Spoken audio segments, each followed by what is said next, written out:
Ayon sa hula, Kim Pao, hindi pa magjowa. Usap-usapan ngayon ang tambalan ni Kim Chiu at Paolo Avellino matapos lumabas ang ilang prediksyon tungkol sa kanila. Ayon sa isang hula, bagamat kapansin-pansin ang matinding kilig at chemistry nila on-screen at sa mga public sightings, hindi pa raw sila opisyal na magkarelasyon.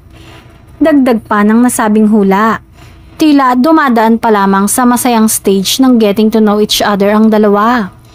Dagdag pa ay hindi pa umano handa si Kim na pumasok sa isang relasyon. Pero malinaw naman sa hula na totoong nanliligaw si Paolo sa aktres na tiyak na ikatutuwa ng mga fans dahil anila saan pa nga ba mauuwi ang ligawan. Samantala, kahit may mga fans na todo ang paniniwalang posibleng mauwi na sa totohanan ng tambalan, mukhang hindi pa sa ngayon.